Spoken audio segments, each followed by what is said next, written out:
Ah, we both like Jews. It says you Yes, like Jews. I love Jews. Yeah, amazing. Tell me, what do you like about the Jews? I like that they're very proud of who they are, Oh, and very proud. yes, and I think white people should be like Jews more. We should be, I wish you could, ethno-nationalists. bro, but I don't know biologically if you can get to the IQ, but please God you do. Please God, I you know, get dude. that We're higher nowhere Ashkenazi close. IQ. I wish we had the same, but we're in below. We're inferior. Look, We're bro, not I wouldn't go. chosen. Look, we're not ones that go around saying Untermensch, Ubermensch. Look, Habibi, we're all equal. Just some are more equal than You others. know we're not equal. You don't think Arabs are equal to you, do you? I just think some are more equal than others. Like, look, white people, you are much, much, much more gifted at queuing and being on time. It's a blessing. I'm gonna We're ask you a serious question. okay, okay.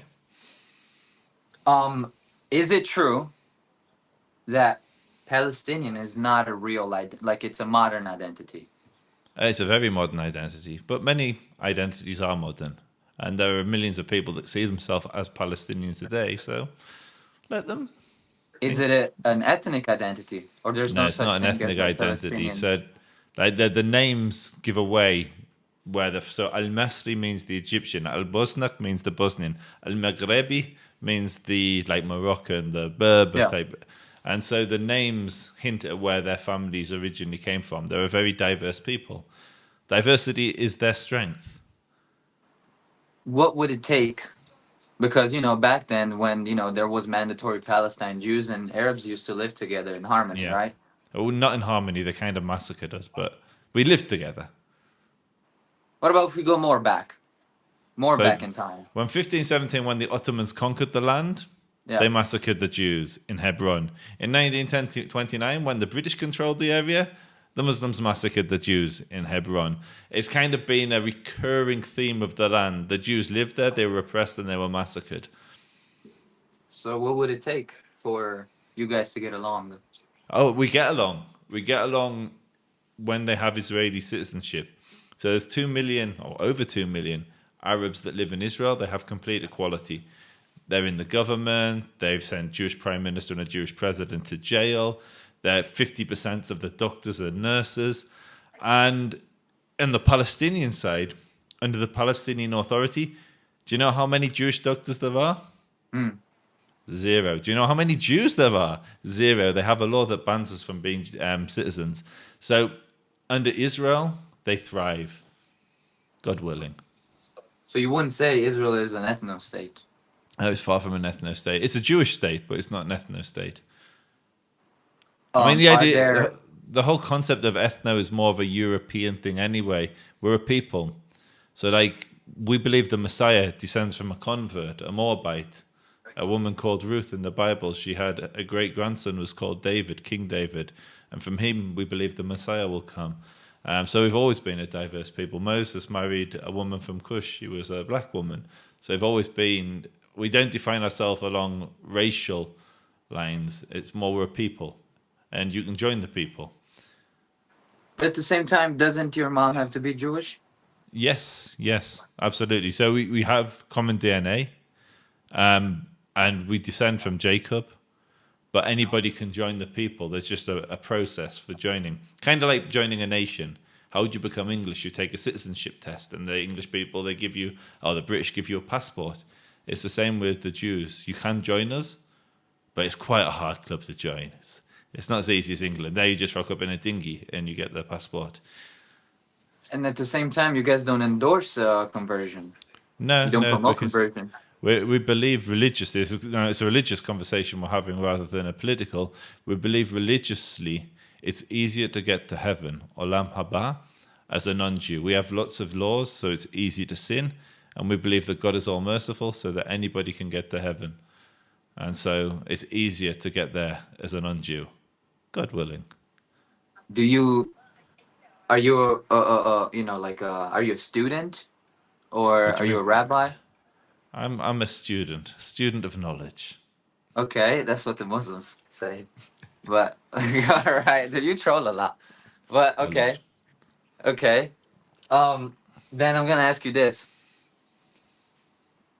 it's an Abrahamic religion, It right? is. Islam is an Abrahamic religion. It is. Christianity is Abrahamic.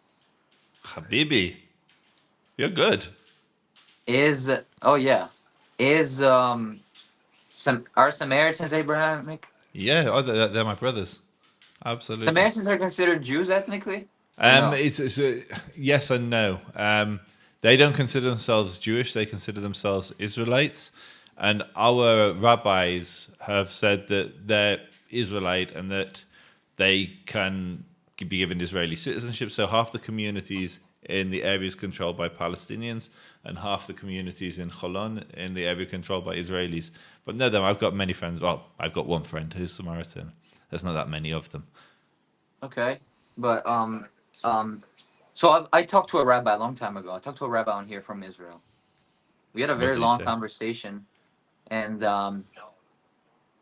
a few, like the Orthodox, like the ultra Orthodox people that don't want to serve in the IDF.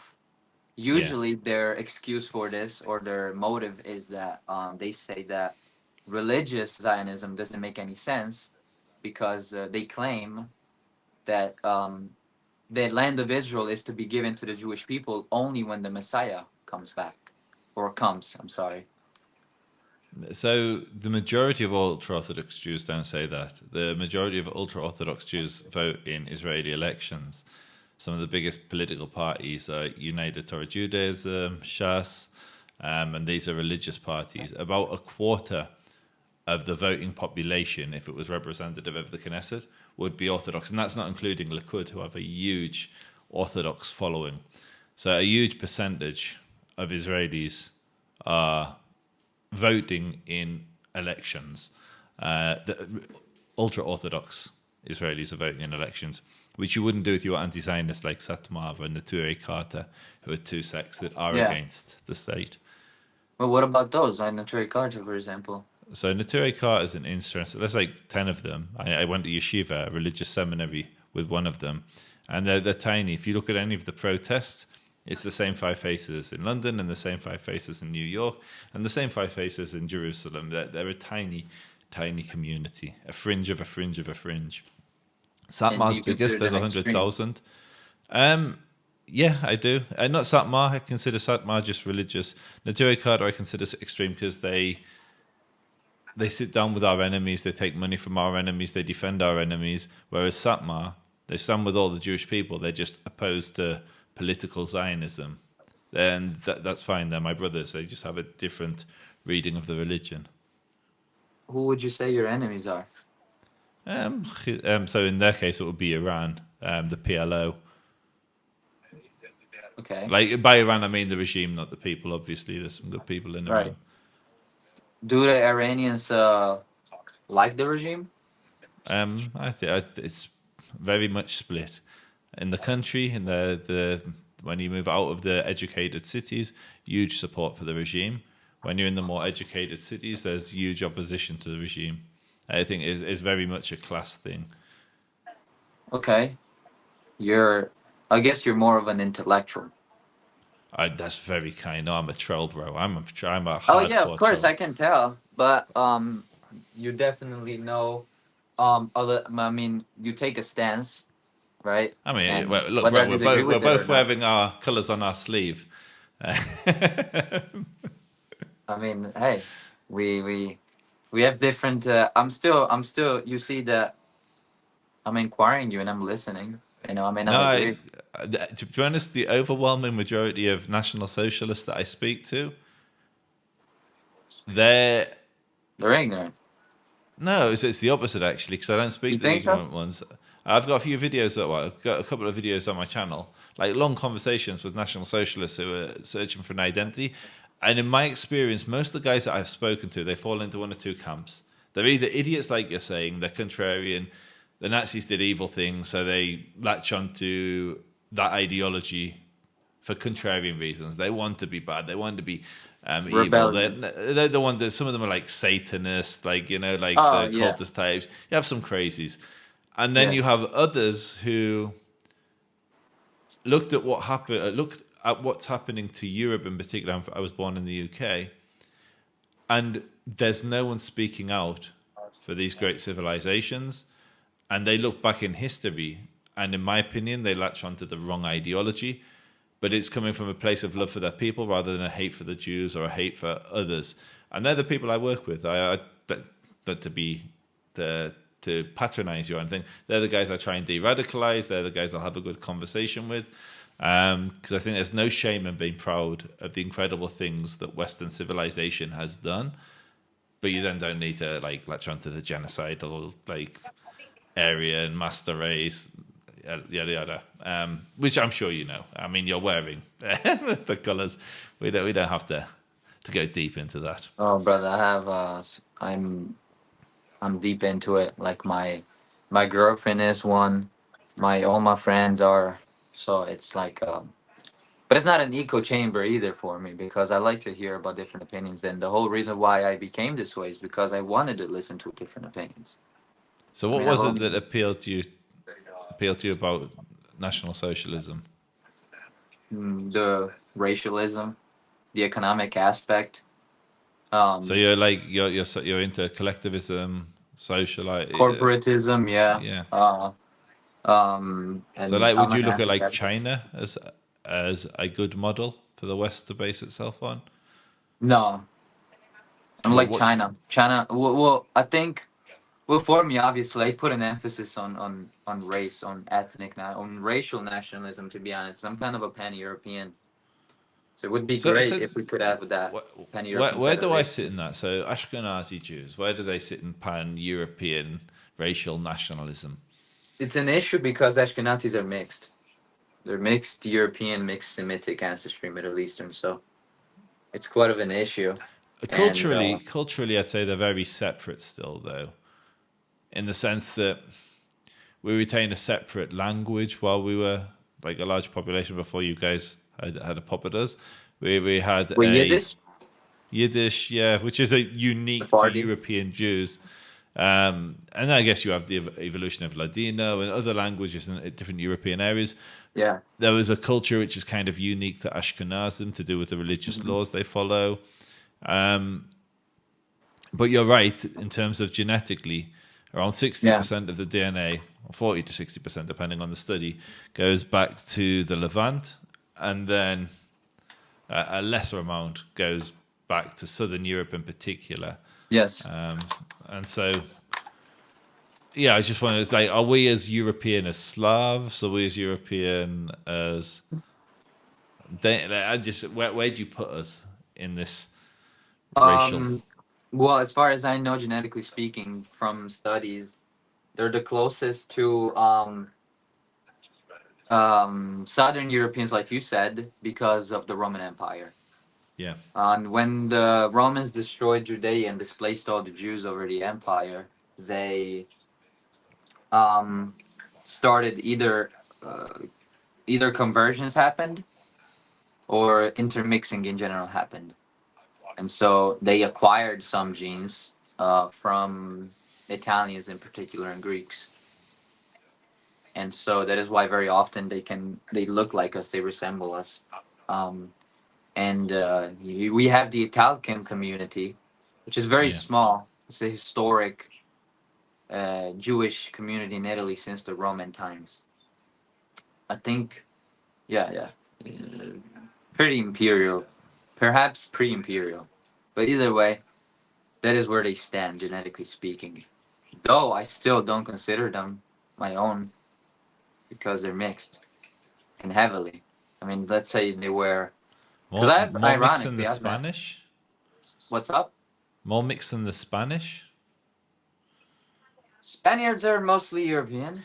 Have they not got a lot of Middle Eastern blood from the whole Al-Andalus period, the It, Caliphates? it depends on where they're from in Spain, and it's very like case by case. Can't really generalize them because you even have non-Indo-European groups in Spain, like the Basque people, which predate even modern Spaniards. The rest of them, Basque people don't even speak an Indo-European language. They've been pretty isolated, kind of like Sardinians.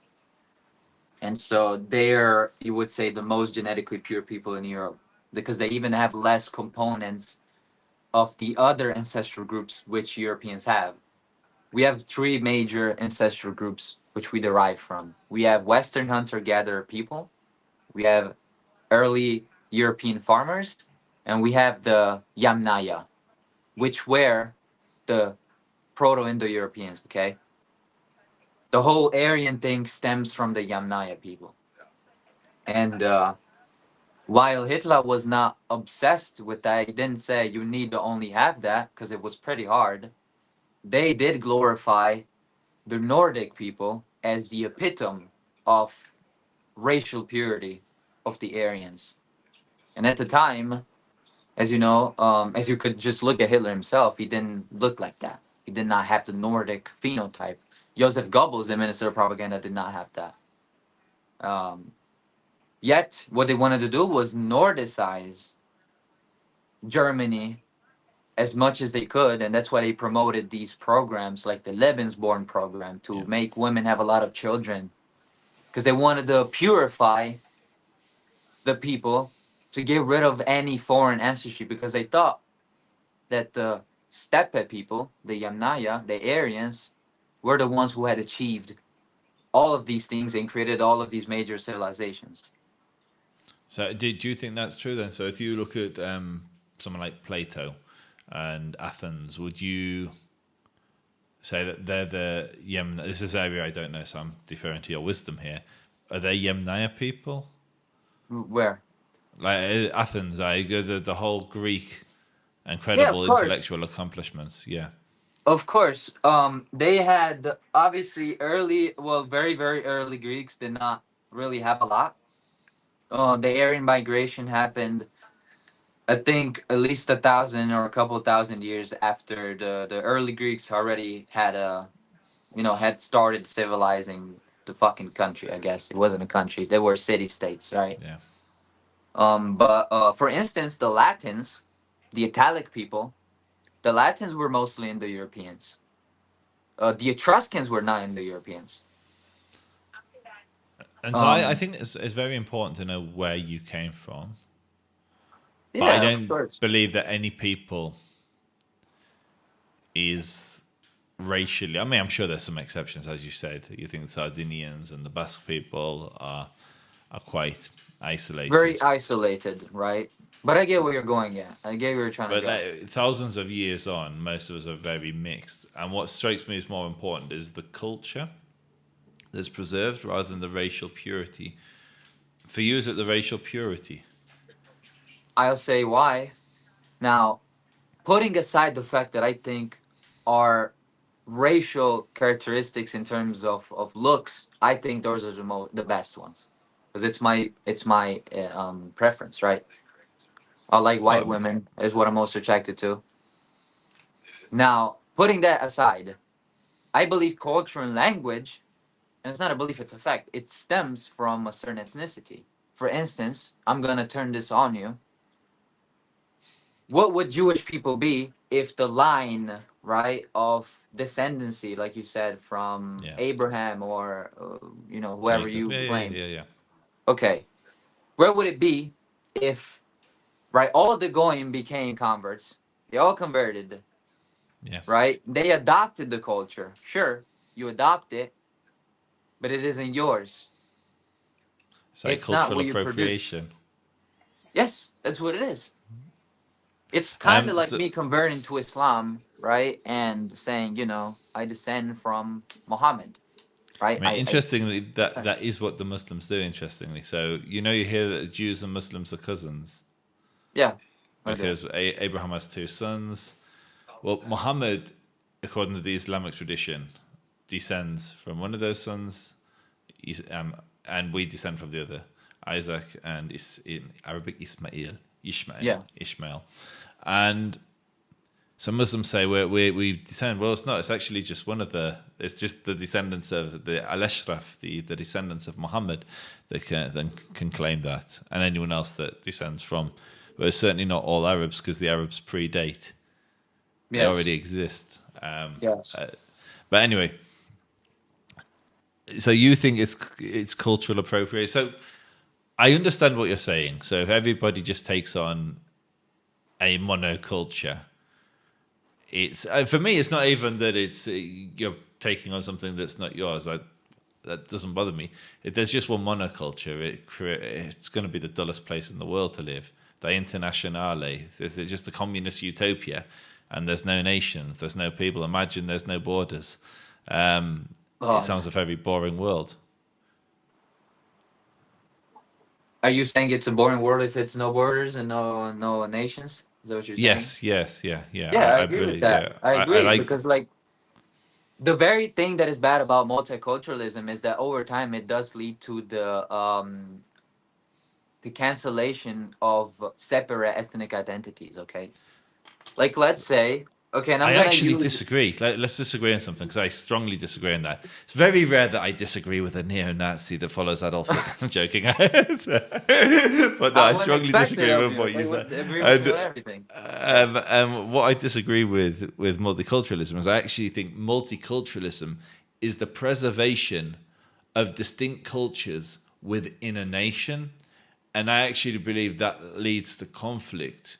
If you assimilate the cultures into the nation, so the Huguenots become English, you don't have competition between conflicting groups. If you preserve the distinct identities while still contributing to the greater nation, first, there's no cohesion, there's no nation. But worse than that, you've actually create silos which then compete with it. So the Muslims will compete with the Hindus, which will compete with the Jews, which will compete with the, and it leads to chaos.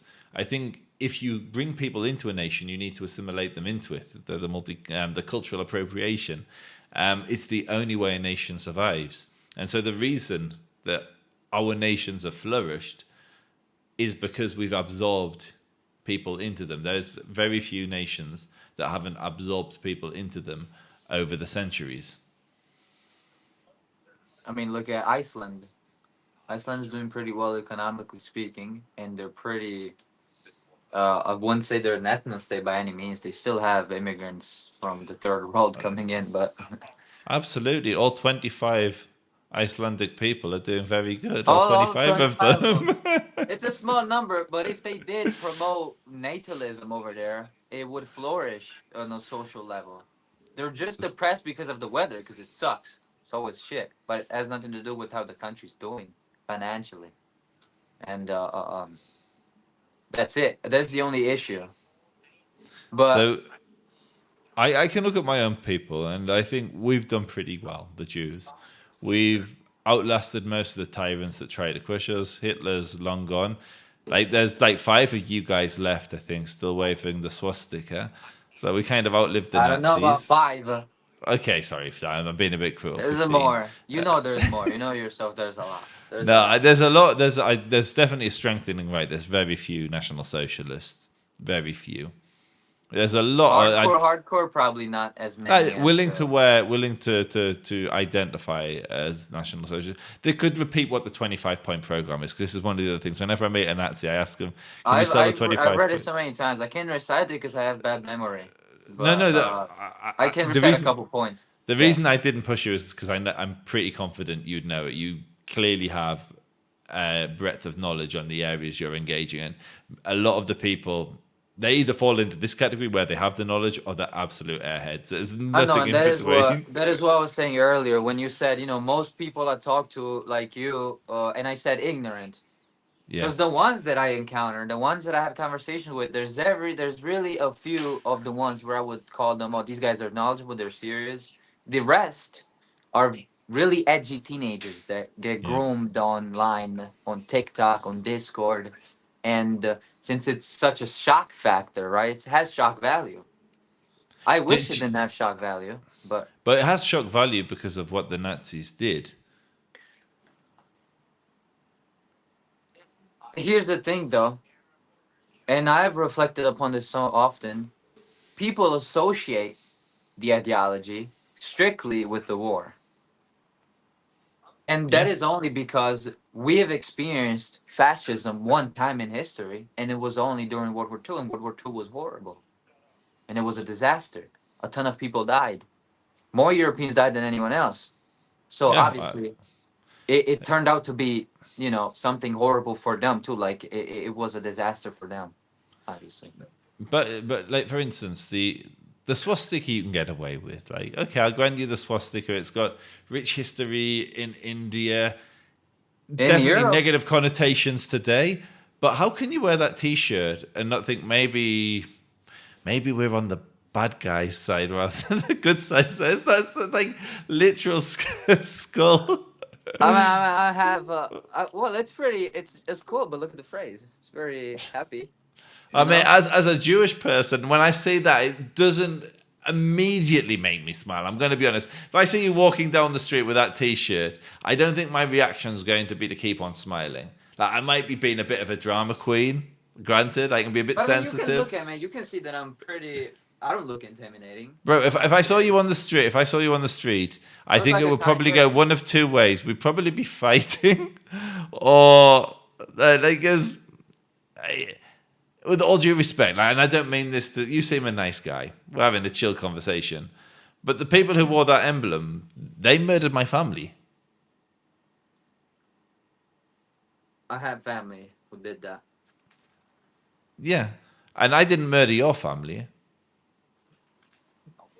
Well, my view on it is that for people like me, um, you said earlier that what drives people into this is either one of those Yeah, two things, either being very edgy and for yeah. using it for track value, or it's a response, right, to what you see going on nowadays.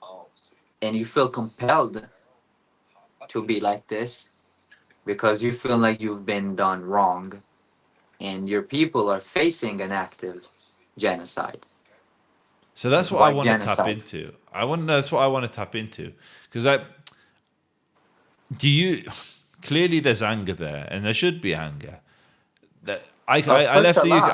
I left the UK because the UK is falling. It's in a death Hmm. spiral, and that's resulted in me being physically assaulted, my family not being safe, and we were safe. The Britain was a very safe place for Jews for a long time, and so I think there's the way that any dissident voice is silenced by the authorities, and the authorities are incapable of dealing with very real threats, be they cultural threats, be they terrorist threats, be they economic threats, be they. But the West is being attacked from multiple directions. So I think there's reason to be angry.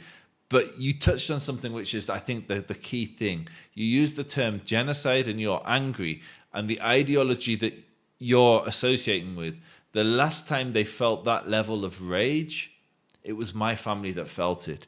And so, is your rage today directed at my family again? Where is your rage directed? Well, I'm not going to lie to you, and I'm not going to be performative either. I do blame Jews for the most part, Okay, but okay. but I blame Europeans too. Well, Europeans have allowed it to happen as well. Okay, so take Italy. Yeah. Which Jews are involved in the destruction of Italian civilization? We have a couple in government. One of the, well, actually, the European part. There's one that is in the European Parliament as well as a member. Last name is Schlein. What's her first name? Just I don't know Italian politics, so forgive me. I Shit. have to. Just search Schlein, politician, Italy. Schlein. I've got Ellie Schlein. Ellie Schlein. Yeah, you can tell you're Okay. very Jewish. Her father, Melvin Schlein, is an American academic and scientist of Ashkenazi Jewish descent. And her mother, who's her mother? Does it even say who her mother is? Yeah, you gotta look at that. It's necessary. Yeah, no, like if you're She's going not by Jewish Jewish then. descent, there's a lot of people of Jewish descent, but that's if she might not even be Jewish. Oh Um, shit. Damn, I you don't think really she's. can't go with them if they don't have a Jewish mom. You don't No, get I mean along. there's still Zevi Israel, the seed of Jacob, the seed of Israel. So they're still family, but they're not technically Jewish. Stein's mother. You're not going to believe what her mother is. A bloody Italian, Maria Paola Viviani. She's a Roman. Might be just an Italian name. I mean, how many Maria. Jews adopted How German many names? Jews do you know called Maria? Ave Maria. I mean, I don't know, man. Well, Maria is also Paola. a Christian name, you know. Like I have mean- a Christian name, which comes from, unfortunately, Judaism. Let's see. This is going to be I hate doing this, but let's ask Gemini if Gemini knows what her mum is. Gemini. What religion is Maria Paola Viviani? It's no public my. record. Oh well. But anyway, the point I'm making here is out of all of the Italian politicians, all the of course, we don't have a NGOs, all government the filled with Jews, we of course. we found a half Jew. Right, and she's a major endorser of mass immigration to Italy and Oh, multiculturalism. bro, Soros is probably the biggest in the world in terms of funding. So, like, you're definitely going to get Jews that are for open borders. I mean, Karl Popper Yes. was Jewish. He was a Jew. He was a He was one of us. But then on the flip side, if you look at conservative thinkers, you'll find that some of the strongest voices against it are also Jewish. Like, we're overrepresented. I get it, but it's like saying you're both sides of the coin. It's like capitalism and communism. Marx was a Jew, but yet all the major capitalists who happen to be bankers are also Jewish. So, bro, have you met Europeans? You're what? Have you met Europeans? I mean, I live here. You're you know, exactly the same, bro. You have left-wing Europeans and right-wing Europeans. Of course, and then you of have the course, Nazis but- who are confused and they're both. Here's the thing. Well, not really both. I mean, both, but rejecting the label at the same time. Like, Yeah, you're the third position. their position. Yeah, you're right. Their position. They stand outside of the spectrum. But at the end of the day, like even if you take like a political compass test, it turns out you're like a authoritarian left. That's what it says. I mean, the political compass test is a joke. When you look at it, how they map people. But I'll never describe myself as far right. But anyway, to go back to that point, I do believe that we still have too much foreign influence from Israel. That Italy has given millions to not just Israel. We gave help support to Palestinians as well. I was going to say, I think that the Italians are overwhelmingly supporting the Palestinians. Like, it does our head in. You guys just give so much money. The EU in general, just like funding non-stop building in Area C, which is majority Jewish, I to mean, change the facts on the ground. the Gaza Strip is completely torn. Like it's completely destroyed. Yeah, I see sometimes Palestinian guys go on TikTok and going live and saw a bunch of destroyed. No. I mean, what you're seeing is an accurate representation. Around 70 to 80% of the buildings have been damaged or destroyed. Now I want to ask you something, which is touchy. Now, the bombing of hospitals by the IDF, right? How do you excuse it? It's a war crime. I know it's not a war crime. The minute a building is appropriated for a military purpose, it loses its protected status. So under Al-Shifa, there was a command center. They took our hostages, not to the command center, to the hospital. They hid hostages in the hospitals. Underneath the European hospital, have you heard of Mohammed Sinwar, the brother of I Yahya? heard the name. So Yahya Sinwar was the leader of Hamas. We neutralized him. Yeah. And like all true democracies, his brother then took over and became the next leader. So Mohammed Sinwar was the second to command the Hamas after his brother was killed. And we killed his brother as well. We killed him underneath the European hospital. We did it by bombing the entrances to the tunnels. So he suffocated like a rat in the sewers. But we go to incredible lengths to remove civilians. So, for instance, when we go into Rafah, we empty the entire city.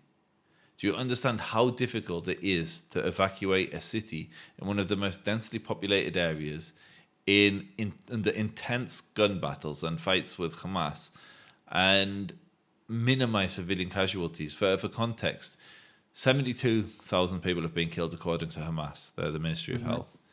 Israel says 30,000 of them are fighters. Around 5,000 have died from natural causes. So you're almost down to a 1-to-1 militant to civilian ratio in one of the most densely populated areas, because we go to incredible lengths to keep civilians alive. We evacuated Al-Shifa before we went into Al-Shifa, and then we get into fierce gun battles and lose soldiers inside Al-Shifa because we're fighting Hamas there.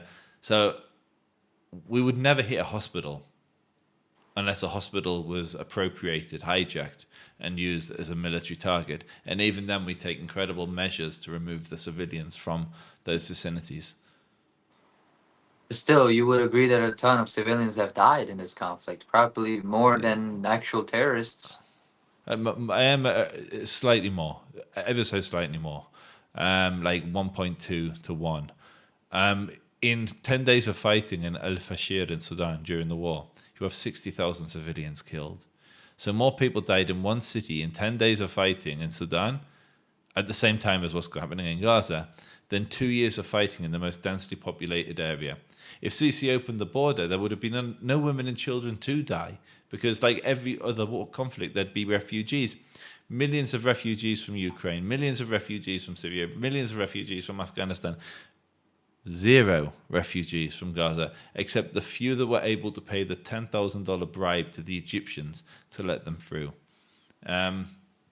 So we're facing conditions that no other military has faced, and we're doing incredible at minimizing the civilian casualties.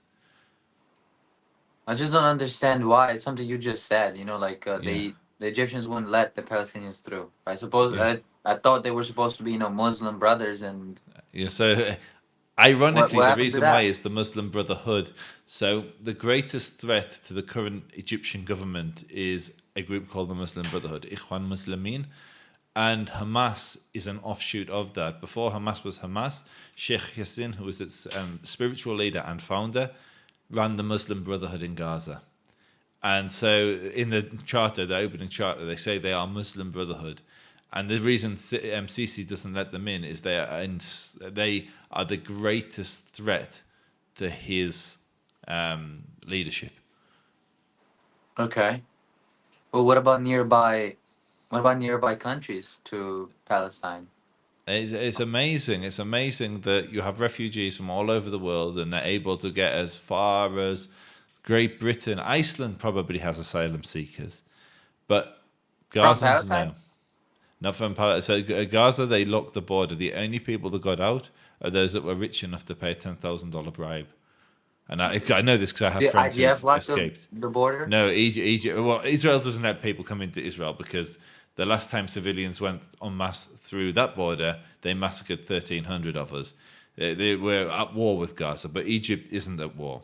And so any movement of people at a time of war would be through the Egyptian border rather than through the Israeli border. That would be insane to fight a war with them and then allow the people who are killing you into your country.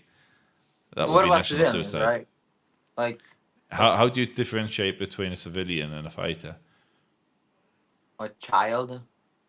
Not even though. Unfortunately, we I face know, child but you could soldiers. have bombs strapped on them, but I mean, visibly. I mean, they recruit young. Unfortunately, I can show you videos of 13-year-olds shooting M16s at Israeli positions. It's one of the tragedies of this conflict. Is the how young some of You're the children that weaponizing kids, and it's happened. And many people have done it. Yeah. The Axis did it. Yeah, the Axis powers did it. They were I desperate. don't know this. I don't know how old. I know that there was an age limit for British because I know that some British people lied about the age to fight. They said they were over 18 when they were 15 or 14, and they went and fought for their countries when they shouldn't have. Italy and Germany had as young as 15, 14-year-olds fighting, in the last days of the war. Yeah. Fighting. I'd also say 100 years ago, it's like almost 100 years ago, it's very different times to today. We protect children at a much greater rate than we ever have done before in our history, from age of marriage to age for the draft or to fight for your nation. But anyway, just because that's a whole crazy tangent, in terms of the hospitals, it is tragic that we're forced to fight in hospitals. In terms of the civilian casualties, that is tragic. And I have no qualms. I don't hesitate to say that. A baby that's killed in Gaza is a tragedy. It doesn't matter who their parents Still are. have empathy for that. Yeah, absolutely. I'm human. I don't want the war. I thank God that we have the IDF and they keep my children safe. But it breaks my heart that that has come at the expense of some other parent's child. I don't want the war. I don't want death. Death is ugly. Death is horrible. I have empathy Yeah, for the I enemy. personally, man, I'm sorry. Like when I see that, like I don't even take sides because I'm so culturally distanced. It's not something that bothers me, and I don't even know where to stand because it's too much conflicting information. But seeing I that, don't think there is a place to stand. I think the only place you can stand is with the innocent victims, irrespective of whether they're Israeli, whether they're Palestinian, and there have been innocent people that have died on both sides. We didn't start the war. We don't want the war. Like, if our enemies put down their weapons, there would be peace. We're not expansionist. We just want to live in peace. But our oh, history has taught us. you don't want the West Bank. So the only exception I would make is Judea and Samaria, and that's not even ideological or religious. I just think the best chance that the people who live here have at peace is that if Israel is in control of that territory. I think Palestinian nationalism cannot exist alongside Israeli nationalism. You'll never see a Palestinian that depicts Palestine as the West Bank and Gaza, and they ethnically cleansed every last Jew. We have millions of Arabs that live here who have complete equality. And so I would like to see Israel assert sovereignty over Judea and Samaria, the West Bank, because I think it's the greatest chance that their children have for peace and the greatest chance that my children have for peace. You still do want Greater Israel. That's not Greater Israel. Greater Israel, people have misconceptions of. They talk about it being from the Euphrates to the Great River in Egypt. Yeah. And so Judea and Samaria is still modern politics. I mean, it's the heartland of the biblical Jewish kingdom, obviously, Mm-hmm. but it's also in line with San Remo and the original proposal of a Jewish national home in this region. So I'm not basing my politics on biblical texts. I'm basing them on modern law, ancestral rights, the greatest chance for peace for everyone in this region, the survival of my people, 14 words. You're a Nazi. Um, and so, So you don't think yeah, there's no possibility for a two-state solution? I think a two-state, absolutely not. No, two-state solution has just led to continuous death and destruction. Because you're You'll saying never find a if you do have Palestinian. it, they will come back one Yeah, day you'll never and find a do Palestinian. Yeah, it's a stepping stone for the next wave of violence. like you're You'll gonna never have an meet. October 7th every year, basically, Yeah, is what you're and the saying. stronger that the Palestinian state gets, the greater the chance they have of succeeding at taking what they believe is Palestine, so Tel Aviv, Haifa. And I disagree with that history. I think it's a fiction, Mm-hmm. as we started, and it's a fiction that leads to the death of my people, and I'm tired of my people dying. Yeah, and a lot of the kids, Yeah. the I kids don't, like I don't want to see Gaza repeated again. And even if they're not successful, let's say they're not, but they continue the war, we're very powerful and more of their but people it's die. a ceasefire now, right? Currently, but the ceasefires mean nothing here. Hezbollah in Lebanon have been firing throughout the ceasefire. At the moment, I've got friends in Gaza. There's no ceasefire, it's continuous attacks. I mean, there is a You have friends ceasefire, in but it's. Gaza. I'm Yeah, sorry to yeah, interrupt. no, soldiers. I actually have Ah, friends as well in Gaza. On oh, both sides of the line, I have friends. I have friends in Gaza who want peace with Israel.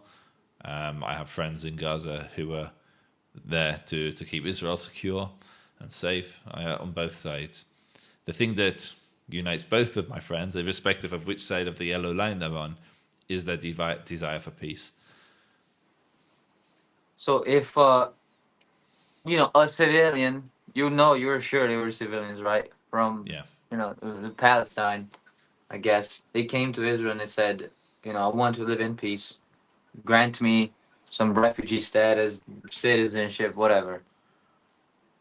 allow me to live here freely. You know, I won't bother you about Yeah. Palestine, right? I just want you. I just If want there you was a to. territorial expansion, I would agree. So the talk what we were talking before. So the West Bank, Judea and Samaria, is divided into three sections: Area A, Area B, and Area C. At the moment, Area C is majority Jewish. At the very least, I think Israel should assert sovereignty over Area C and grant anyone who's living there the right to Israeli citizenship. There's no demographic threat to the Jewish people. There's no to the Jewish majority within Israel. It contains most of the holiest sites of our people's history. You have Jerusalem. So Jerusalem's interesting. So we already have Jerusalem.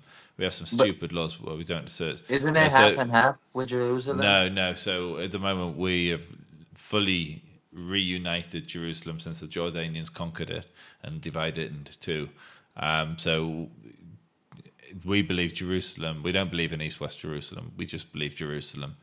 East-West Jerusalem was a fiction of the Jordanians when Abdullah conquered it in 48 and ethnically cleansed the Jewish community, which had been the majority population of Jerusalem for at least 200 years, despite Ottoman persecutions and clampdowns on immigration, etc.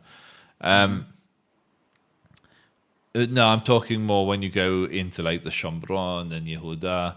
So they're like the Shiloh, the site where the Jewish temple, the Mishkan, the tabernacle Yeah, stood yeah. before it moved to Jerusalem. That's in the heart of Area C. That should be Israel. And Jews form the majority population there. Israel's invested huge sums of money on infrastructure. There's billions and billions of dollars of property. It's not going anywhere. So instead of playing games, Israel should just assert sovereignty and offer anyone that's living there equality under the law if they want it. If not, they can have residency, like in East Jerusalem. Do you think they can do all this now and they're just choosing not to? They have the power to Yes, do so, but they're choosing not to?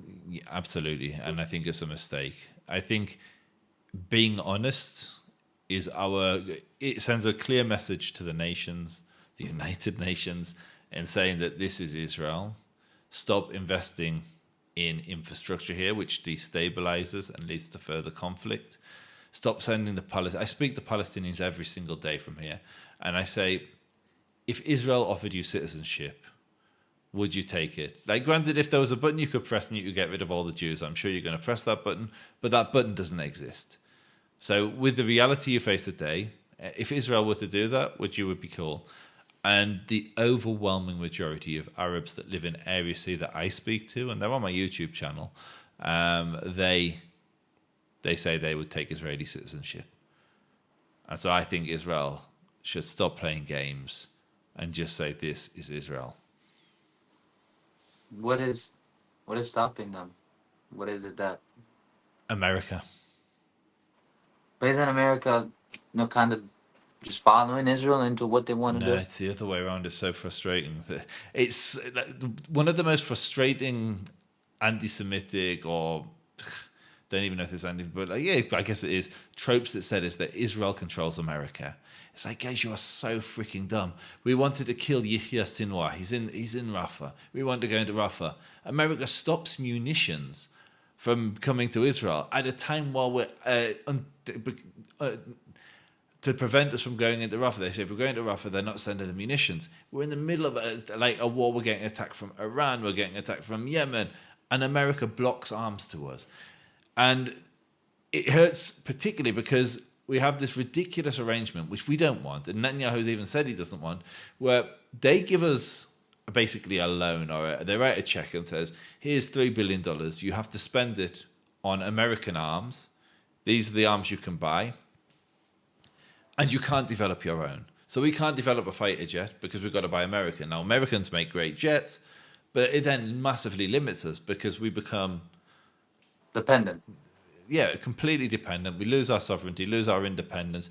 The relationship should be, we love America. America is a great ally, a great friend. There should be no money coming to us. If we want to buy weapons from America, we buy weapons from America.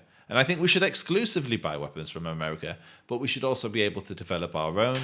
And if America wants us to do and help them in this region, happy to. We are the most powerful entity in this region, without a doubt. Happily, we will help America.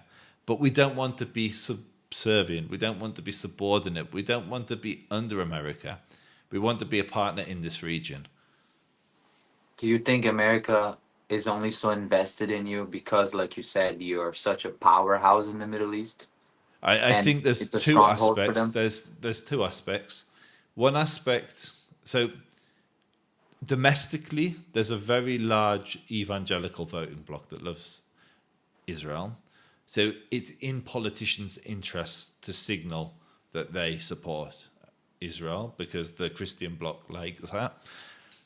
There's obviously the Jewish bloc, which is again very pro-Israel. So domestically, there's a Christian and a Jewish incentive to align itself with Israel rather than, say, our enemies in this region. But far more importantly, and this is the real reason, and this is what people don't get, America's interest in this region is oil. I mean, everyone knows that. So it's not a chiddush. That's nothing Always been amazing. like that, yeah. And the reason America has bases in Qatar and all of the Gulf states, with the exception of Saudi, is because they need America there for their own internal stability. So they're not threatened by regimes like Iran or Ikhwanis or whoever it may be.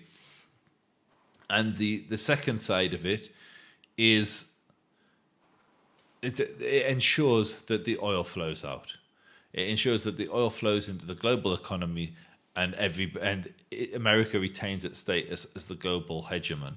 Now, Israel slides into this equation because we are by far the most powerful nation. So when Iran threatens the Gulf states, when Iran threatens the global economy, when Iran threatens America, it's Israel that's able to fly 200 planes into Iran with far greater numbers than the Americans can bring over in the time frame, provide intelligence that America can't get, provide the first wave of attacks to remove the air defenses so America can fly in, and provide safety and security to the Gulf states, the global economy, and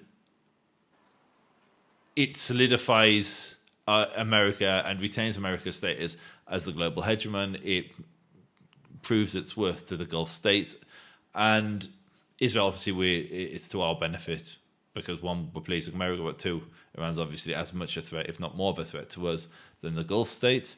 And so it's definitely a reciprocal relationship which is mutually beneficial. But I would like that relationship to not have strings attached. It's, we will support America, we will help in any way that we can, but we're free to say yes, we're free to say no, and we're free to engage those people that seek to destroy us in whichever way we deem appropriate. But obviously, having what you've accomplished nowadays, because I mean, like myself, I've seen Tel Aviv, and I'm like, I want to visit Tel Aviv. It looks like a nice city, a nice coastal city. Don't wear that T-shirt, bro. Israel. I'm a won't nice wear that Israeli. t-shirt. I'm the nice Israeli. My mates, they will mess you up, boy. Let me tell you something, though. There is a Jewish guy lives in Israel who I talked to on here. Yeah. He is a Jewish guy who converted to Christianity and is a fascist. And he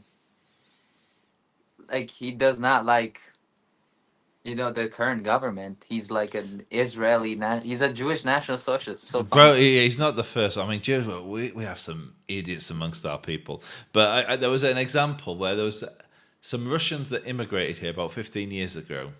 And they I had know what Jewish you're talking fathers, and they Yeah. set up a neo-Nazi. I mean, you got to hand them. You can tell they're of French Jewish descent swastikas on because the only synagogues. somebody who has would have that level of chutzpah. You move to the Jewish nation and start painting swastikas. That's a chutzpah. That's. I don't even. His iman was not strong enough. His his iman Iman's was not rich. Islam, but we'll give you it.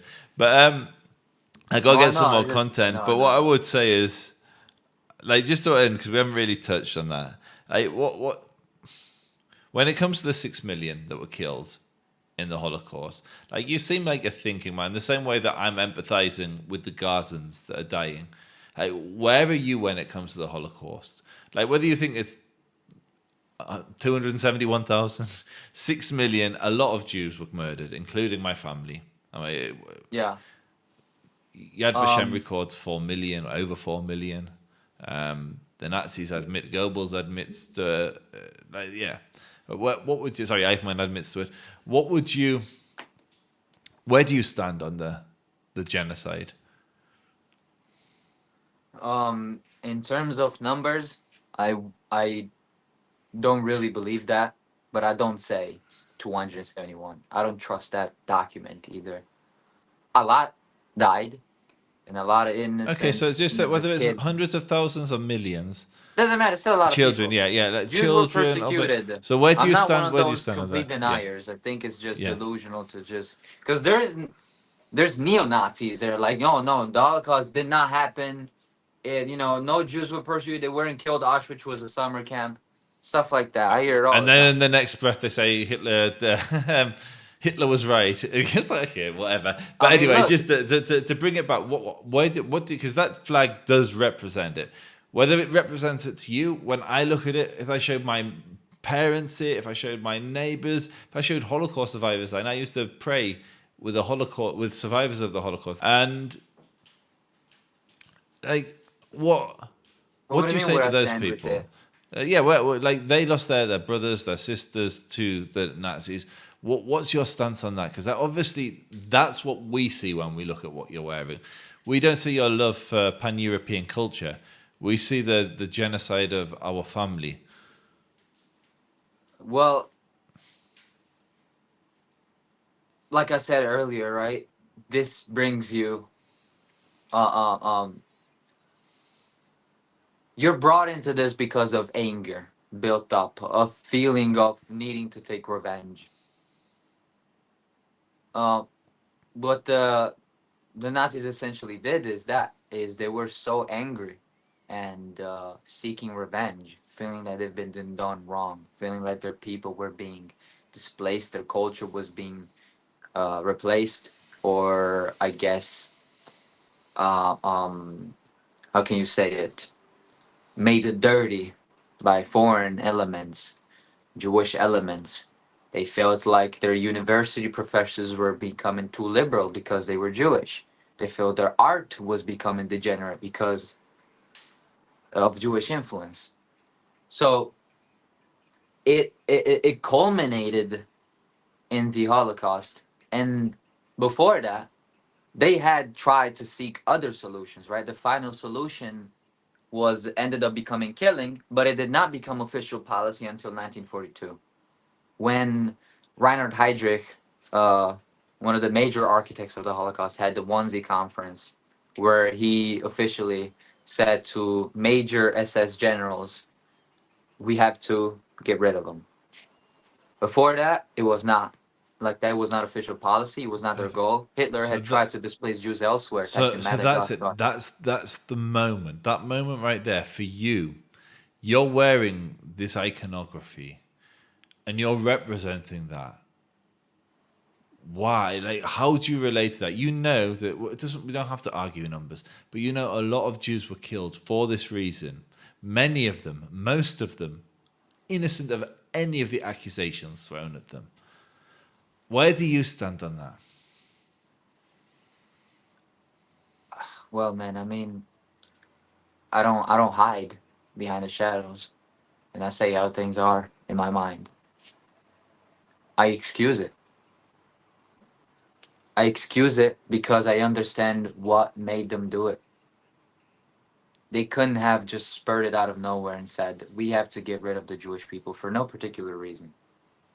Mind you, the anti Semitic feeling was, well, it has been common in Europe for thousands of years, right? Since the Romans. Yeah. But especially in the Germanic countries, in Germany, they had been having a lot of intellectuals and philosophers that were openly talking about anti Semitism and promoting it and endorsing it. You had a bunch of occult groups uh, that had a lot of members that directly influenced the NSDAP. So this was harbored so much to the point where, imagine having an entire community of people that not only agrees with you, and not on a superficial level, but is down to become a martyr for this cause, right? Like these very, I guess, enthusiastic Nazis were so happy to do these things, right? And that's why a lot of them nowadays are considered psychopaths. Um, Reinhard Heydrich himself was called the Butcher of Prague. Yeah. Um, you had the Oscar Derlewanger, who I despise a lot. He was an SS general of the Derlewanger division, and he had done horrible things. He was kids Is that why you with his. despise him? He was a he was a pet. Yeah, no, I'm saying, is this why you despise him? Because of the evil things he did? Well, yeah, of course you're gonna say, well, what about the rest, right? And it's not. It's What not war is even that. horrible. It's not even that. It's not even that. It's because this is more than war. This is an ideology which led thousands and thousands of people to do evil. And you seem like you're clearly a very well-read, thinking man. Oh man, I And don't you're think so at all. No, I disagree. I speak to a lot of people on here. You are. And you're overlooking what caused this evil It's a to response. manifest in It's these definitely a people. response. It's a huge traumatic. Like I'm not gonna deny that. Of course I'm not. I'm not a psychopath myself. I do empathize with them, but at the same time, as many other people like me say, they brought it up on themselves. Like it couldn't How? have spurred. This feeling just doesn't spur out of nowhere. It doesn't But as grow as out of nowhere. we both so like Hitler accuses the Jews of being the communists and of Right, being the the Jewish capitalists. Bolshevists. Right. Yeah. And so like we're blamed for everything. We're damned if we do, we're damned if we don't. And like you can't believe that because they're Jews, and I would agree with it, like Jews have been overrepresented in various fields. Right. And for whatever reason, whether you want to say it's biological, I was trolling at the beginning, whether you want to say it's nepotism, whether you want to say it's a culture of education, but for whatever reason, Jews have been overrepresented in many fields. And yes, Yeah. Jews were overrepresented in liberalism. Jews were overrepresented in some areas of banking, but Jews were scapegoated. And while you may have had one or two people that were very successful, the overwhelming majority of victims of the Holocaust were simple Jews.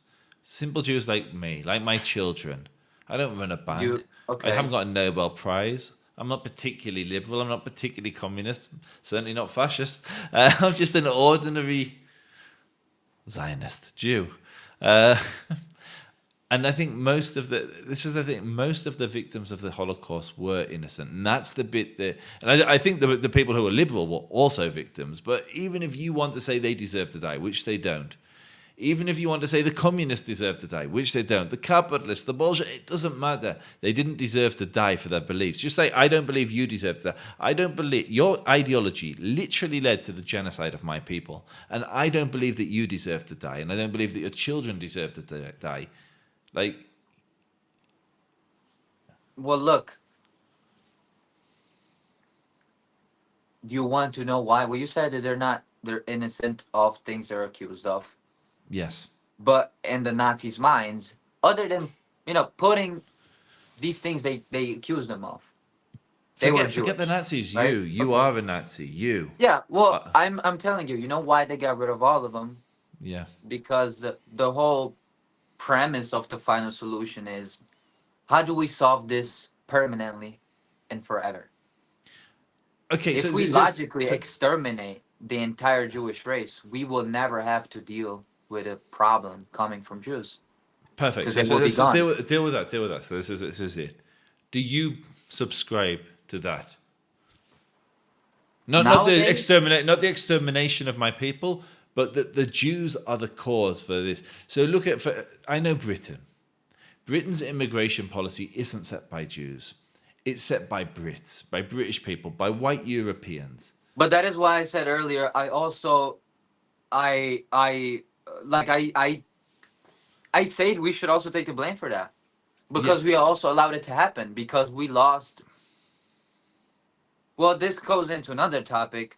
Christianity made us soft because had we not been, had we not converted to Christianity, all this, love thy neighbor stuff, and accept everyone as your equal, didn't happen. We didn't believe in this, then we would not have had all these open borders in the first place. or We would have been or probably way more racially conscious and more, you know, more practicing more endogamy instead of exogamy. or maybe Europeans made Christianity soft. What I But we mean by didn't make that them. is the Christianity that evolved in Europe is a product of the European man. The Christianity that evolves elsewhere is very different. Christian thought evolves in different ways. Turn thy cheek means a different thing to different Christian communities. I was speaking to a Copt on my channel the other day, and he corrected me because I said Christianity is pacifism. It means turn your cheek. He's like, no, that's not. He's an Egyptian. Very different culturally to European. Of course, Christian. depends on the denomination. Of course, but it's like kind of like saying Sunni and Shia. Like there's Christian communities that have such a different perspective on dogma that you wouldn't even call them Christians. Christian themselves, like an hardcore Orthodox friend of mine, he considers all other denominations not Christian either, Yeah. right? So I mean, but the core of Christianity, the Old, the New Testament, it is a It's a Jewish creation. universalist. Yeah, it's a Yeah. Jewish religion. It comes from Semites. Yeah. The early Christians were Jews. Jesus was Jewish. Yeah. I know a lot of white nationalists who are Christians will fucking hate me, and I argue with them too because like, I think it's incoherent, right, to be right Natsock and be But all this- about white pride and white power, and you follow a Semitic religion. Not only they follow that, but they don't acknowledge that they do. They claim Jesus was a white man, fucking Scandinavian. So it's retarded. But Yeah. I'm. His real name was Rune, and he was from Denmark. Oh yeah, of course, dude. And his mother was not Jewish, and he wasn't circumcised. And there's a lot of There's a lot of They But they yeah. But just to climate bring it back, there so as well. this is the thing I find the most perplexing with you. You know that your ideology wrongly blamed my people for everything it stood against and genocided my people because of that and murdered the innocent and still wear the swastika. And this is my issue. Like if you were just talking of a pan-European pride, I'd be like, bro, I have no issue with you. I might disagree with some of your politics, but there's nothing evil. There's nothing, and I use the word evil because you asked me about a child in Gaza, and we agreed. Like, it's hard not to look at a dead child like that and not. It's hard. It's no, hard, dude. I look at pictures during World War II and I see a dead child. You think it doesn't do anything to me? Like, I mean, it's. I have I have empathy. I do feel bad. I feel horrible. But at the same time, it's like, was it what it took for the Germans to feel like their problems would be solved? Because I mean, I'm not gonna claim that every single German soldier was enthusiastic about killing. But they were wrong. Well, So who judged millions us of to be people wrong then? were We lost the war. Had we won the war, then we wouldn't have been wrong. You see, because the public opinion would have been different. You would have still been wrong. But Because it's you would have subjective. murdered. Like morals and evil is a subjective word. I believe in objective morality, so this is where we differ. I believe it is. Commandments, like Yeah, everybody should follow the commandments. I'm not a moral relativist. Okay.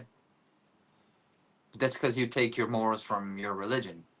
Yes, yeah, I believe I believe there is an innate moral compass that man has. That's why if you tell someone who's never encountered the Abrahamic religions that the Germans massacred millions of people because they projected all the ills of their society onto this group, you have universal condemnation of the murdering of babies.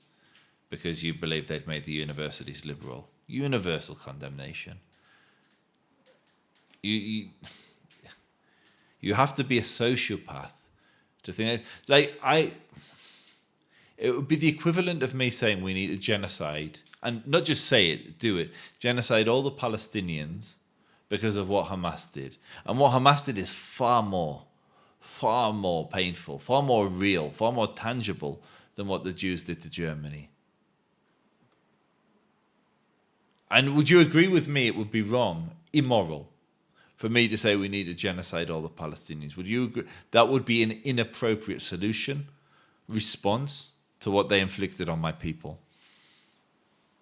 Yes, but I don't advocate for another genocide of Jews. Yeah.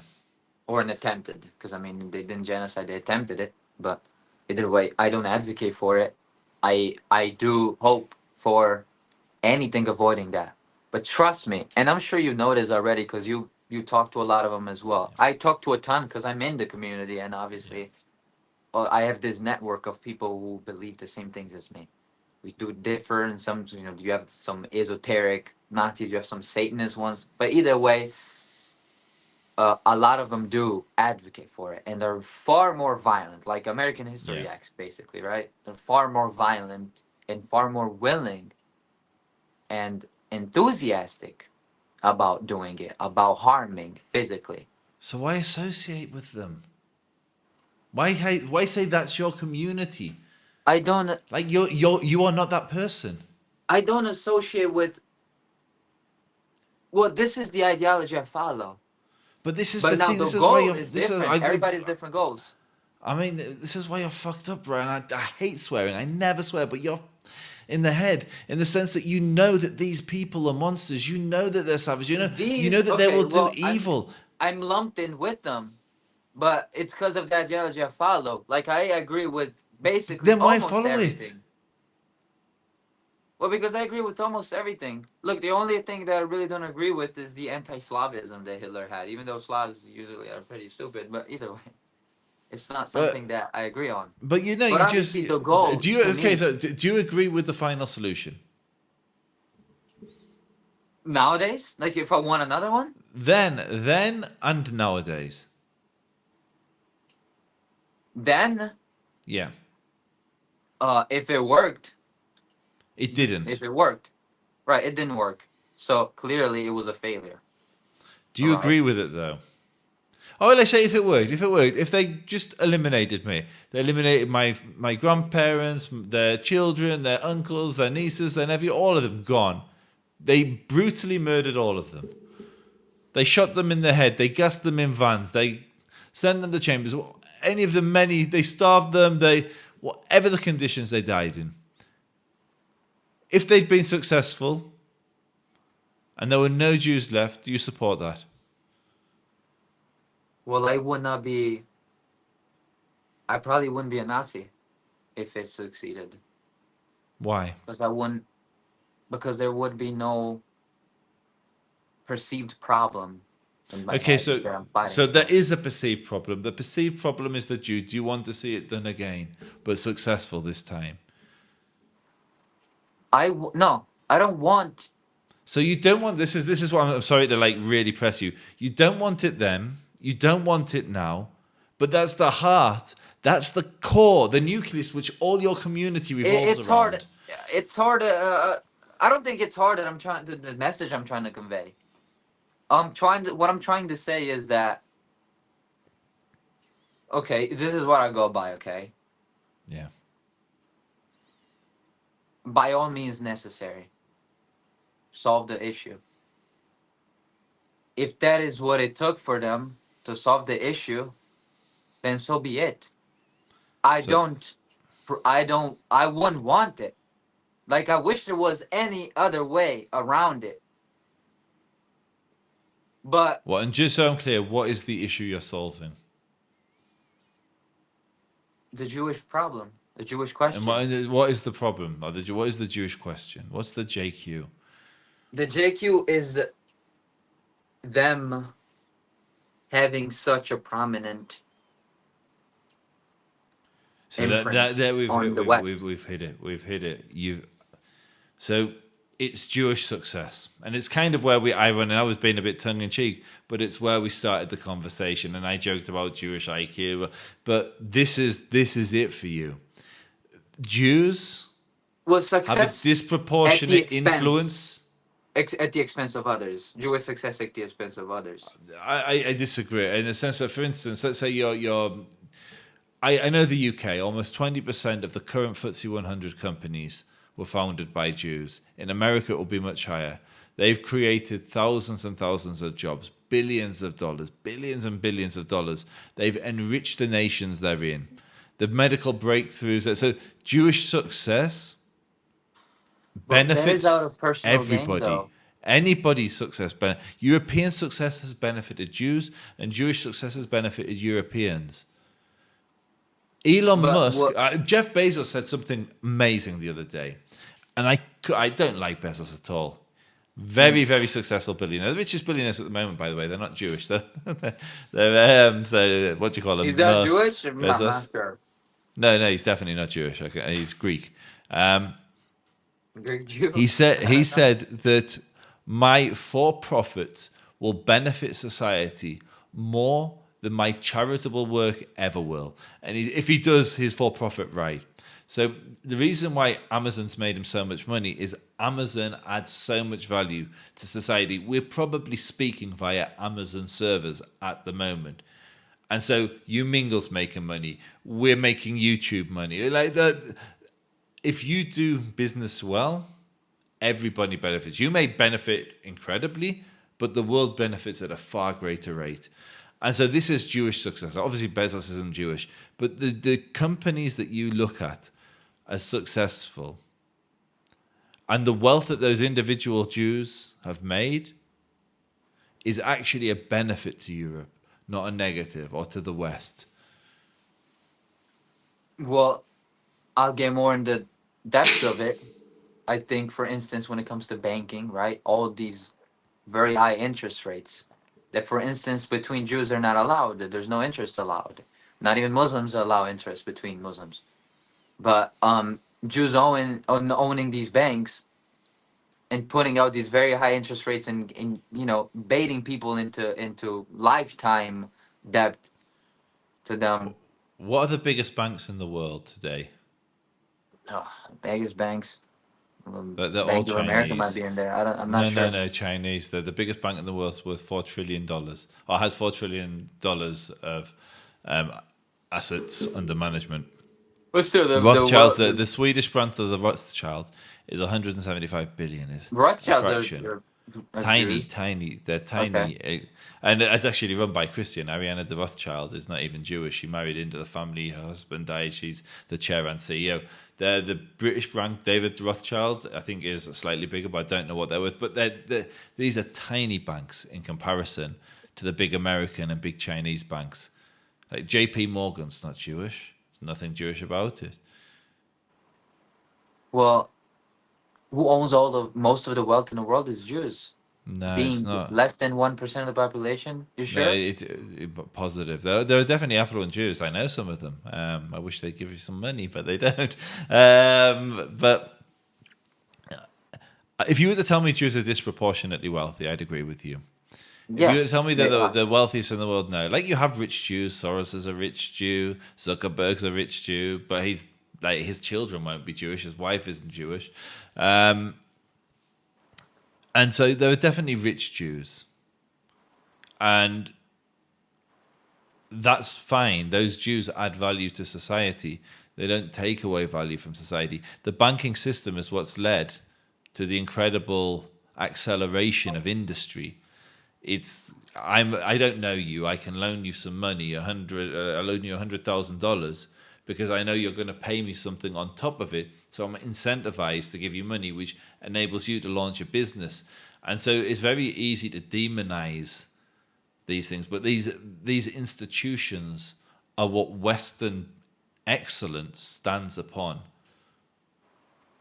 Well, I understand, of course, you have to get something out of it because it's a business and you're putting your own money on the line. But they're very high, and I most I people I, could, nowadays are in debt. So I just to agree. buy a house. I know there's Or a many car. reasons to criticize the banking system, and that's fine. But my key thing is you don't have to make it like as we just found Well, out, it's the biggest bankers in the capitalism, world are but Chinese. Nobody's talking about the Chinese conspiracy to subvert. I mean, maybe we are talking about that these days, but to subvert Western nations. They're the biggest banks by Jews far. subverted China. New Yeah, one. we haven't got anywhere. Unfortunately, we're nowhere in China. We need to get to China, boys. If you're watching this and you're Jewish, move to China. We need we need to infiltrate and subvert. We need to make them more You gotta liberal. We infiltrate the need to introduce. CCP. I'm joking. Um, Well, I mean, they but do follow a very distorted but kind of communism, and but then just to bring communism it does bring it back by to proxy and come from Jews. But yeah, to bring it back to what we were. I mean, you're following a subverted form of communism. Fascism is an offshoot of communism. It's downstream, and that was mm, all downstream of liberalism. But ignore. no, no, a huge disagreement there. But I want to bring it back because what's more, what I really want to Yeah, what focus are in you on really this. trying to get at? So what I'm trying to get at is Well, just get to the point, because I'm being honest with you. I have nothing to hide, as you can see. so the reason Not hiding my face. you were bringing up Yeah. the reasons why you would support what they were doing, and you were saying that it wasn't liberalism, it was banking. So I'm trying to what Bank. It is do you also believe? liberalism. It's a. Are we talking about 1930s Germany? Like what led them Yeah, to? like what led Okay. them to the genocide of the Jews that you Okay. do or It don't is a. It support? is all of these things combined, and it culminated in that. Because it culminated in that because they thought obviously Jews have such they're leading into the arts, and they thought the art they're making is degenerate. The books degenerate. Transgenderism is promoted by them because in Berlin you had all of these major transgender movements who were led by Jews. You had Jewish Bolshevism because Marx was a Jew, and he promoted state atheism and an economy that wouldn't work. And then you had the race mixing aspect and the Lebensraum, the living space. Yeah. We don't have living space because we have these foreigners in our countries, and we'll always consider these Jews foreigners because they can't really assimilate because they have this Semitic element that makes them more prone to sticking with their own rather than sticking with the people from the country they're hosts of. But even in what you're saying there, there's a massive country. So take someone like Karl Marx. Yeah, who was What you're saying is secular also what he probably. parroted. So he have you read what he's said? Have you read it on the Jewish question? Yeah. Marx is on the Jewish question. So what he says is, what is the um, religion of Jews? Usury. What's their god? Money. There's a similar sentiment to what you're saying. He believed in the collectivism. He believed in, and he actually didn't believe in Jews sticking together. He believed in internationalism. He believed in the eradication of religion, of ethnic division. Here's the thing, though. Um, And also, the thing you're accusing the Jews of is what you believe yourself. what You said exactly? the Jews stick together, and you want to stick together. You're a pan-European. You are. That is you. That's a No, but here's projection. the thing, though. I'm talking about sticking together in our native lands. It is not something that Jews were doing when they Yeah, went and became hosts of these other nations. but you kicked us out of. You personally kicked us out of our land, Judea. You renamed it Syria, Palestina, and brought us to Europe. It's true, but the Romans at the time, they still kind of gave up. They still kind of gave out because they ended up becoming Christians themselves, right? So they did kind of listen to the Jew a little. Okay, so not a little, a lot. Because then the Catholic Church ended up being such a huge business making machine. Either way, And so we spoke for a long time. So just to really pin you down, just so I understand this. Do you support the genocide of Jews? It wasn't successful. We survived. And yeah, Italy's probably more liberal now than ever before. So do you of course, support the it's horrible. genocide? Well, now in my You're saying in general? Yeah, do you support the genocide of not genocide yet, the genocide of Jews in the 1930s and 40s, which we Do I both agree? accepted happened? Do you support it? I mean, I don't support it because it didn't go as planned. If it went as planned and they'd eradicate and we weren't speaking today and there were no more Wait, Jews. we wouldn't even have this conversation. I wouldn't even have this stuff behind me. I wouldn't have no No, I mean reason. there would have been a Jewish people that ceased to exist. Would you be of support? Like, obviously, we are a victim of we are a product of our environment. I understand what you're trying to say, but just stepping away from that, just the idea that an entire people is eradicated, butchered, brutally murdered. Do you support? Would you support that? Would you have supported that? I'm gonna tell you that if I was born back then, I would have enlisted myself. I would have volunteered, even if I wasn't drafted. I would have volunteered in the SS themselves. But that is because the level of anger that I've had in me built up over time. And mind you, I've only been in politics for a couple years and a half. But I immediately jumped into National Socialism, though. I was not liberal. I was liberal before, and I didn't vote. I still haven't never voted to this day, because obviously I don't think any of these parties are gonna listen to the things that I want, and they're not gonna promote what I want. And I only think people like me could come to power like we did in the 1920s with the March on Rome, meaning through violence, a social revolution through force. So Okay. I hope for your sake that that never happens because having spoken to you, you're not the monster you present yourself as. You present yourself. You know what these icons mean. You know what they mean to people. You know No, what they I know. represent. Look, Yeah, no, no, we but I'm not agree gonna with pull what back happened. either Yeah. from. I'm not gonna pull back on the things I believe in. I'm not gonna be a sellout, right? I believe firmly in this stuff. I, like I said, I think it was pretty clear cut answer when I told you I would have volunteered myself. Okay, so next question then. Would you volunteer to butcher, to murder the Jews?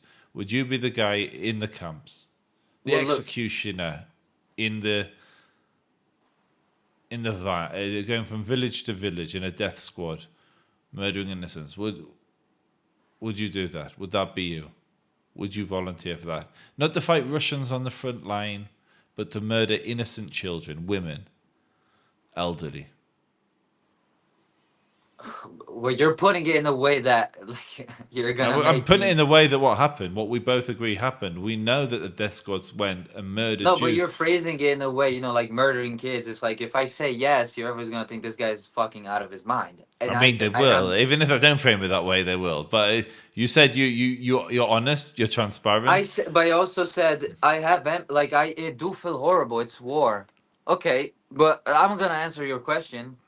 Um, would I have had regret for doing it? No, I wouldn't have had regret. So you If I would do. was You would do. told, Yeah. if I was told, back then, or let's say, yeah, let's say back then, I was told back then, um, you volunteer for this, or even drafted. I wouldn't have felt bad for being drafted. You have to do these things. I would have done them, and I wouldn't really have regretted doing it.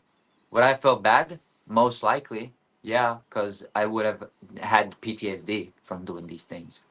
You're still killing. Obviously, I justify killing when it comes to doing it to a person who deserves to be killed or harmed. Like, I think when I ask people, like, do you think murder is always bad? And they say yes, I think, oh, that's stupid. You think a pedophile deserves to live? You So think there's a a rapist? different. I think it's a different definition for what murder is. There's killing. But yeah, I understand the argument you're Well, I making. mean, yeah, killing is murder. It wouldn't be a murder, I guess, but still, um, doing it to a person that deserves it does not bother me. But I would obviously like probably have nightmares at night every night for the rest of my life. Because you know they don't deserve it. No, it would be a subconscious thing. Sometimes you can't control it. Yeah, no, You but just can't. we both. Soldiers It's with just the way you're PTSD, even talking. The way we're talking. You know, it just it's so obvious speaking to you, and genuinely, I'm not meaning to be condescending in any way. You're in this dilemma because there's aspects of the ideology that clearly resonates deeply within you, and then when you use the language to describe the actions that they or you would have to do, you know innately. I was talking about objective morality. You know it's immoral to kill a baby, to murder a baby. As we agreed, every baby is innocent.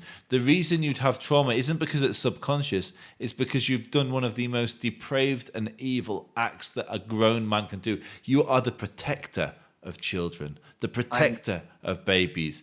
And to have gone against your obligation as a man, as a human, would rot your soul. It would devour you from the inside. And you know that, and that's why you're giving this response. You know it's immoral. Do you have children? Yes. Okay. I'm. I plan on having kids. We've talked about, like, me and my fiance have been talking Yeah. about it, and when obviously I don't have them yet, but before I never wanted kids before meeting her. I'm saying this because obviously it's gonna be even more enhanced when I actually have them, and I hope that I will do. I will be able to. I'm fertile and everything is fine with the babies. But already now, I do feel compelled to protect children because I know that one day I want to be a father and I want to be a loving father. I don't want to be a deadbeat. You know, I don't want to be a Tyrone. But either way, I'm not gonna say, yeah, I will happily shoot a baby, stab it with my bayonet.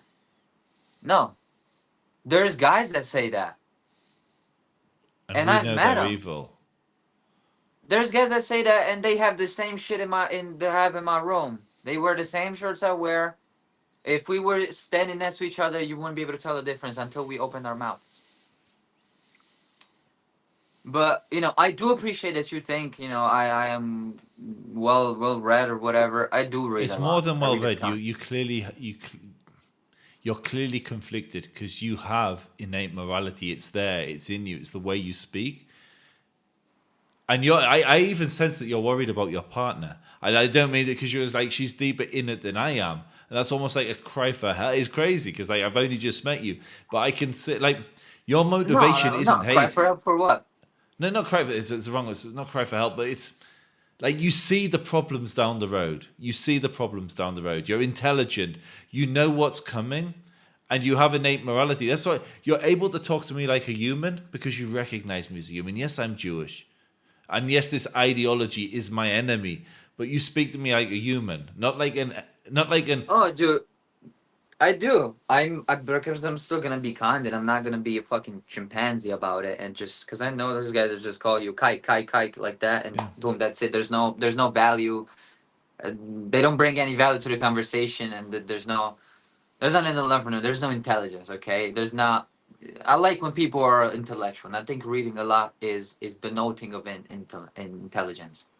But I did say earlier, by any means necessary, what it takes to solve the problem is necessary, right? Modern problems require modern solutions. But it's obvious that I being an enthusiast about doing that and being willing to do is different. Sometimes you have to do things you don't want to do because you have to do them. Because the end goal is greater than the trauma you will go through doing these things or But you the haven't been. perceived regret. But you can't even quantify the end goal. You can't explain what the end goal is because you know the end goal is BS. You know this.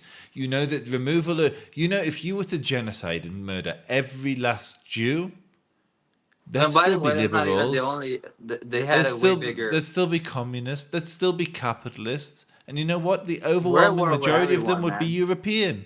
The overwhelming majority, the people that influenced the Jews that went on to be liberal No, no, but were Europeans. dude, look, I hate white people that are left wing just as much. I hate white people who mix racially just as much. They're traitors.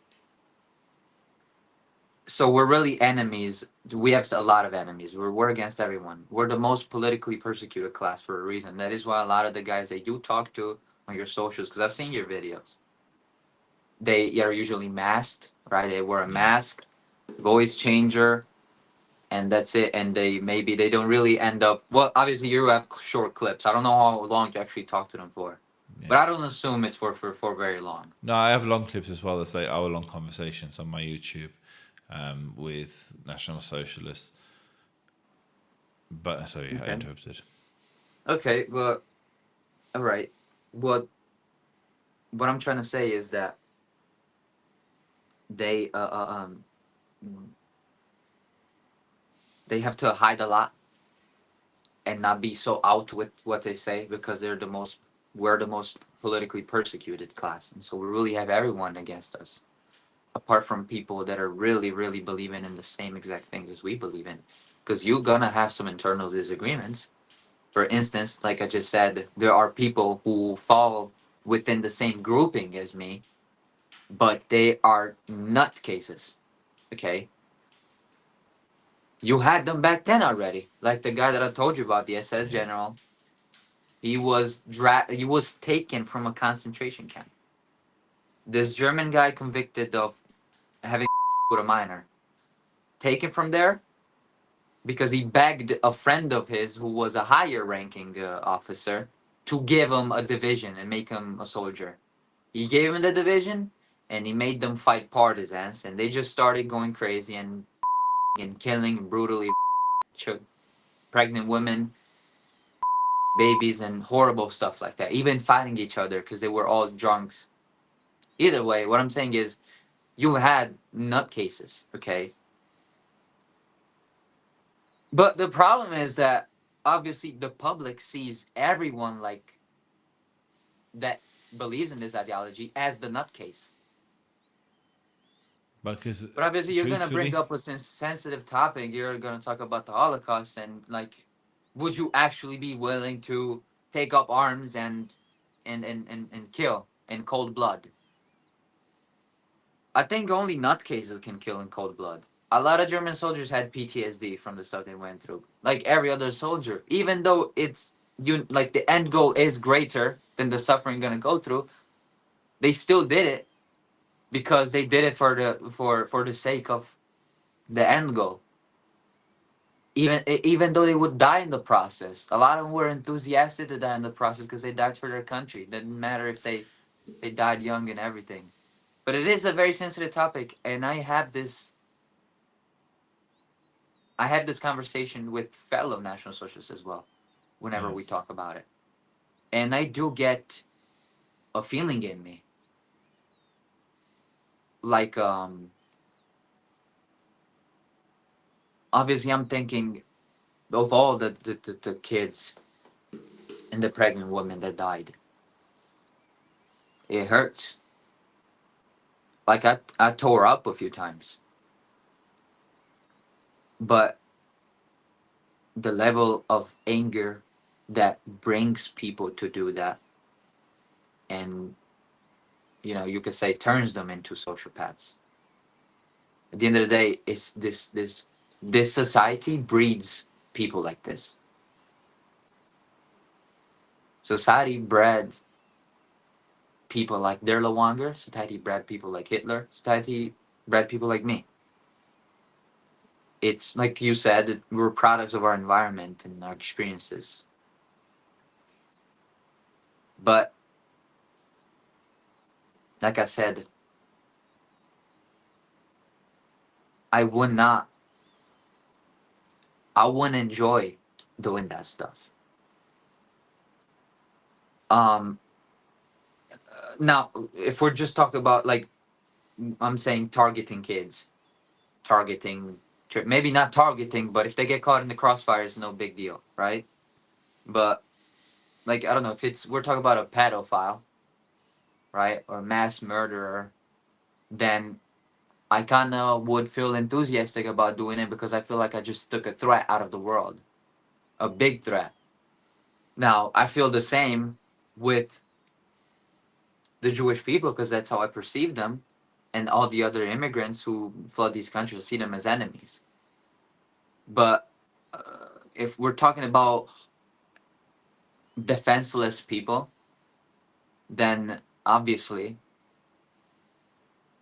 I do. Like I'm human, and luckily I'm not a sociopath. But I'm honest with you, I have other disorders, but it don't impact. I do have a personality disorder, but I still have like I still see people as human as much as I can. Sometimes, of course, when you get pushed to have the mentality, you are just you're blinded by rage, okay, and you will go so far because of that rage. In a normal state of mind, you wouldn't engage in those acts, right? Because you wouldn't be required to do it. You wouldn't be compelled to do it. You don't feel like it. You need to do it. So I'm answering the question. I I wouldn't enjoy it, but I wouldn't regret it. But I would feel, dude. Yeah, every time going to bed at night, I don't know how. I don't know if I would have kept living or if I would have killed myself later on, because maybe I couldn't handle the images reoccurring in my head constantly. Because that's what happens when you have PTSD from war, right? Popping up, and I'm sure having PTSD from killing a grown man is bad enough. Imagine having PTSD from killing little kids, pregnant women that are carrying children as well. Like, and this obviously started to this feeling, this kind of empathy. Obviously, I felt it more when having a partner and wanting to get married and wanting to have kids with her as well. Because I couldn't imagine, I couldn't fathom, and I couldn't handle someone murdering my children or my wife. And actually, I have, even though I told you my wife is, well, not my wife, I'm sorry, my fiance now. Yeah. My fiance is also like that because I pushed my beliefs onto her. So she got them from me. I'm sure if I became a communist, my girlfriend would have became one. Because women tend to follow the man. They tend to mimic him in many aspects when they're him for a long time. Even then, I have felt many times that I should stop being so outward with my opinion and being who I am, because I fear that someone will hurt my wife to be and my future children because of who the father is or who the husband is, who is me. And a lot of people hate me. I do have some online presence already. And I have been, like, presence as in I have blew up a few times on social media. And I've received a lot of support from fellow minded people, like minded people, but I've received a lot of death threats. I've been doxxed. And I don't want that to happen to my partner and my future kids. So the most depressing thing you've told me and everything you just said then isn't what you may or may not do. It's that the only people that reached out to you to support you were people that are ideologically aligned with you. I think this is a failure of society. There needs to be people reaching out, people from my community, people from the left, from the liberals. Obviously, I believe in fighting fascism. I love my people. I don't want to see us genocided.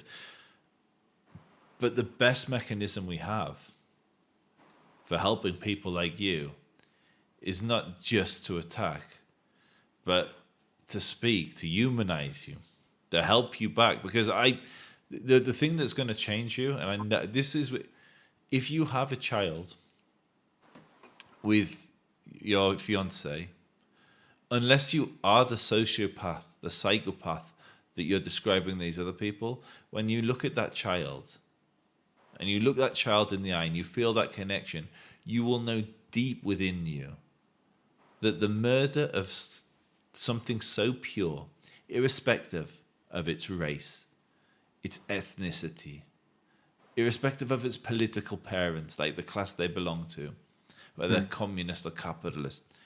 The murder of that child is nothing but evil. And you'll know that because you were talking about you don't believe in evil. Now, you know, and that's why you're saying that you're talking about the flashbacks. You're talking about PTSD, just replaying that image again and again. Why are you replaying it?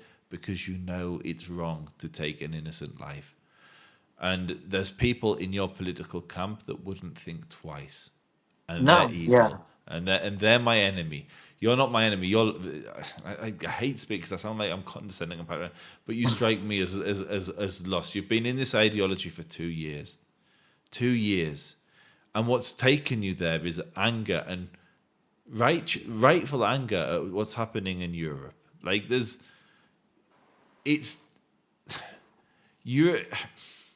I was raised in a left-wing house. I was raised Jewish communists. And I was raised to look down upon people that were nationalist. Like, why be proud of where you were born? Well, you're not proud of where you're born. You're proud of what that stands for. And European civilization, like, I hate slavery. Who abolished slavery? The British. The British pioneered the abolition of slavery. That's an amazing thing. I think slavery is bad. I think the abolition is good. That came from Europeans who fused Christian values with European values, Jerusalem and Rome, and took it to an amazing place. And so there's so much to be proud.